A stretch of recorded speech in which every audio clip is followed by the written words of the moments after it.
ng mga miyembro ng iglesia. At hindi nagtagal, ito po ay at ang punong panalangin na po na ito ay ginanap po ito dun sa Bauhinia Garden, kung tawagin po ay small park. At dito po nagkatipo ng mga church member. At noong June 21, 2009, ang grupo ay nag-decide, ay nagpasya na magkaroon ng sariling worship service. Worship service.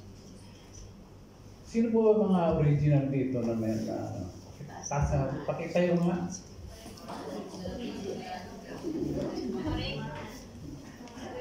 Ayan. Ay, na ano ka na natin. Ayan.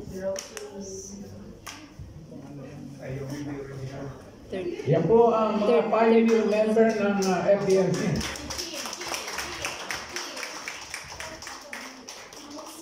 Yan. Palagpahan po natin po ito. Hindi, third. Ang inipon lingkod ay hindi po kasama diyan sa pioneer. Ako po ay naimbitahan lang. Kaya I don't consider myself to be the pioneer member of this church. Okay, naimbitahan lang po ako.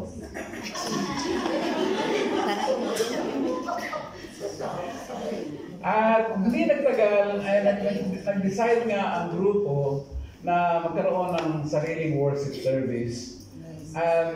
At nangyari yun, June 28, doon sa isang lugar na tinatawag na Sambra Cafe, doon sa Wanchay. It's sa Wanchay, doon sa Jackie Road. Pero ngayon wala na yung Sambra Cafe na yan.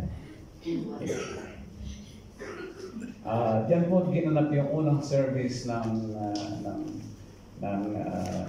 FDMC. Wala pang FDMC noon, kundi grupo lang. At hindi nagtagal, sa tulong ni Pastor Dave po, ay nagkaroon ng venue ang church doon sa Oikwan Baptist Church. At nagdaang maraming mga linggo na pagtitipon diyan sa Oikwan, at tinawag at nagkaroon ng meeting ang mga membro, at nag-elect na ng leaders, at pagkatapos noon ay pinangalanan na ang church na Filipino Baptist Missionary Church. At hindi nagtagal, ang iglesia na ito ay na-register sa Hong Kong as a society with a non-profit status on April 27, 2010. At ito pong iglesia na ito ay natatag with the aim of doing evangelical and medical mission to our less fortunate people in the Philippines. Ito po ang aim, ito po ang layunin ng iglesia na ito, na magkaroon ng evangelical and medical mission sa Pilipinas, and to help and to support pastors, missionaries, students, and workers dedicated to mission ministry in the Philippines. Yan po ang aim ng iglesia. At hindi nagtagal, sa nakapag-ipon ng substantial amount of money ang iglesia na ito, at sila ay nag-decide ang leaders o ang buong iglesia na magkaroon ng mission trip. At ito ay nagkaroon ng realidad noong nagkaroon ng first mission trip doon sa Wasim na Tipunan, Quirino. At itong may partner church tayo noon na sila Pastor Billy Estabilo with the Lord Reigns Christian Church of Laguna.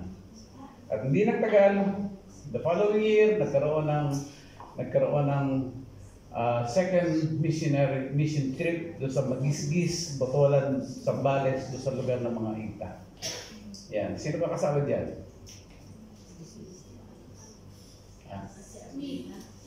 Emil. Okay. Doon sa first mission, sino kasama doon?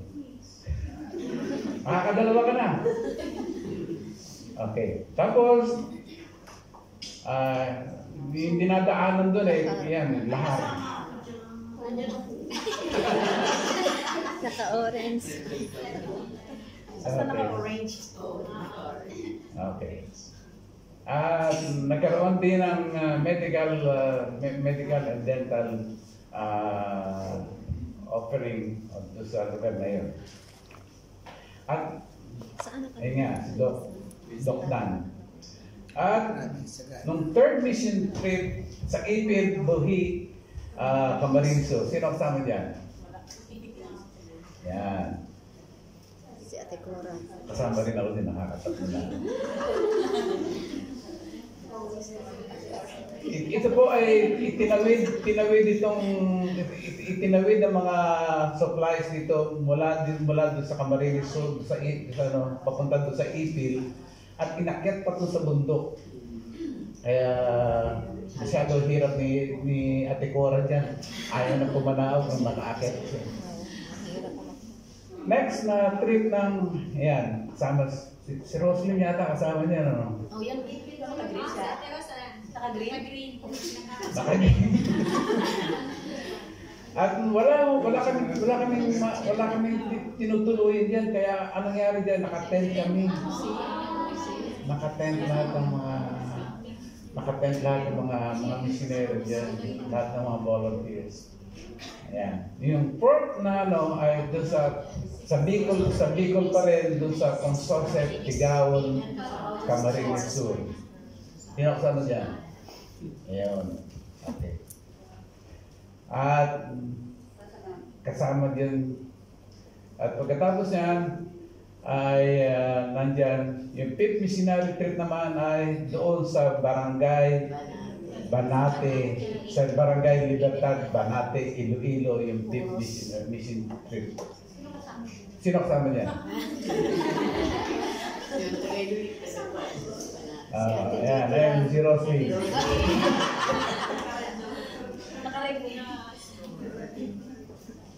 Nagkaroon ng circumcision yan tayo. At yung pang-anim na mission trip ay nandun sa Barangay Crossing Mayon, Barangay Buwang, sa Tabaco City, Albar. Ayan. Sino kasama niyan? Ayun.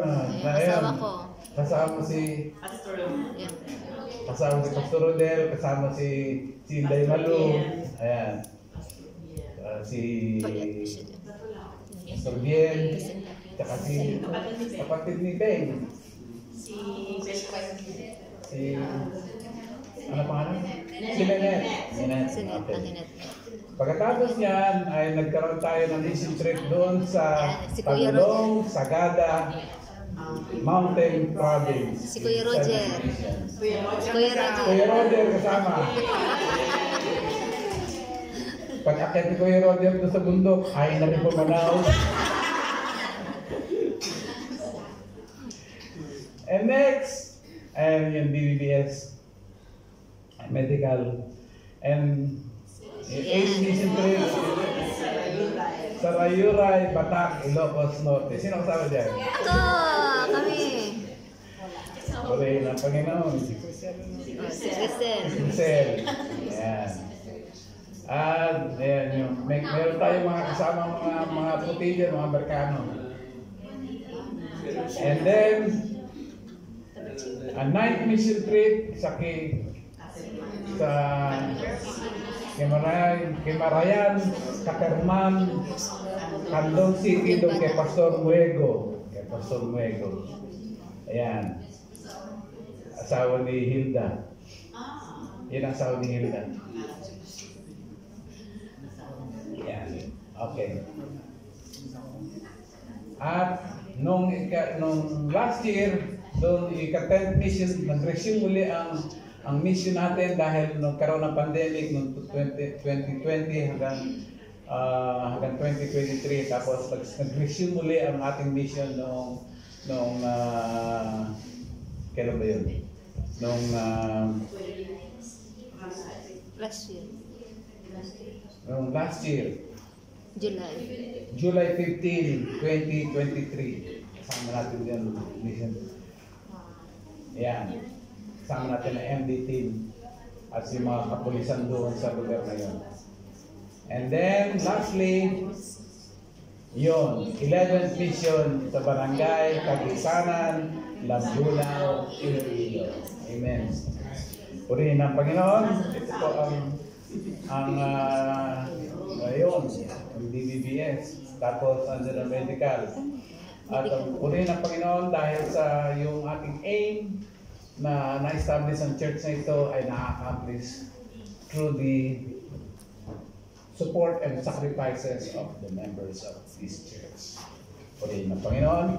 And lastly, with God's grace, the church will continue its mission ministry to the following mission points. Surala, South Cotabato next year.